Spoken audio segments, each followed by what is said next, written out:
ചാവക്കാട് തിരുവത്ര അടിപ്പാതയ്ക്ക് സമീപം ശുദ്ധജല വിതരണ പൈപ്പ് പൊട്ടി വൻതോതിൽ വെള്ളം പാഴായി.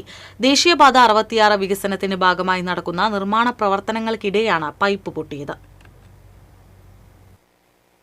പടിഞ്ഞാറെ സർവീസ് റോഡിലാണ് മണ്ണുമാന്തി യന്ത്രം ഉപയോഗിച്ച് കുഴിയെടുക്കുന്നതിനിടെ പൈപ്പ് തകർന്നത്. ഇതേ തുടർന്ന് ദശലക്ഷക്കണക്കിന് ലിറ്റർ കുടിവെള്ളമാണ് റോഡിലൂടെ ഒഴുകിപ്പോയത്. പൈപ്പ് പൊട്ടി അതിശക്തമായി വെള്ളം പുറത്തേക്കൊഴുകിയതോടെ സമീപത്തെ വ്യാപാര സ്ഥാപനങ്ങളുടെ മുൻപിൽ വെള്ളക്കെട്ടായി.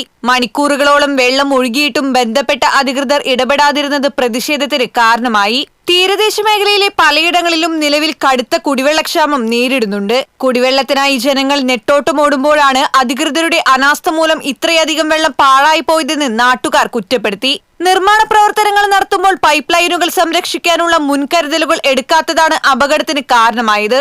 ദേശീയപാത നിർമ്മാണവുമായി ബന്ധപ്പെട്ട് ഇത്തരത്തിൽ നിരവധി അപാകതകൾ സംഭവിക്കുന്നുണ്ടെങ്കിലും അവ ചൂണ്ടിക്കാട്ടാനോ പരാതിപ്പെടാനോ കൃത്യമായ ഒരു സംവിധാനമില്ലെന്ന് നാട്ടുകാർ ആരോപിച്ചു. പൈപ്പ് പൊട്ടിയാൽ അത് പരിഹരിക്കാനോ പരാതി കേൾക്കാനോ ആളില്ലാത്ത അവസ്ഥയാണെന്ന് പൊതുപ്രവർത്തകർ ഹാഷിം തിരുവത്ര പറഞ്ഞു. ശക്തമായിട്ട് വെള്ളങ്ങൾ പുറത്തോട്ട് ഒഴുകിക്കൊണ്ടിരിക്കുകയായിരുന്നു. ബന്ധപ്പെട്ട ഉദ്യോഗസ്ഥന്മാരെ ആരും ഇവിടെ തിരിഞ്ഞു നോക്കിയിട്ടില്ല. ഒരുപാട് കുടിവെള്ളം ഇവിടെ പാഴായിക്കൊണ്ടിരിക്കുകയാണ്. ഇവിടെ ശുദ്ധജലത്തിന് വേണ്ടി ആളുകൾ നെട്ടോട്ടോടെയാണ്. അപ്പോഴാണ് വെള്ളം പാഴായിക്കൊണ്ടിരുന്നത്. ആരടുത്ത് പരാതി പറഞ്ഞാൽ ഇവിടെ ആരുമില്ല. ഇവിടെ ആരുമില്ല. ഇതിന് ബന്ധപ്പെട്ട ഉദ്യോഗസ്ഥർ സ്ഥലത്തെത്തി പരിശോധന നടത്തി ഉടനെ തന്നെ ഇതിനൊരു പരിഹാരം കാണണം. ഇല്ലെങ്കിൽ നാളെ മുതൽക്കൂടെ നിരാഹാരം എടുക്കാൻ പോവാ.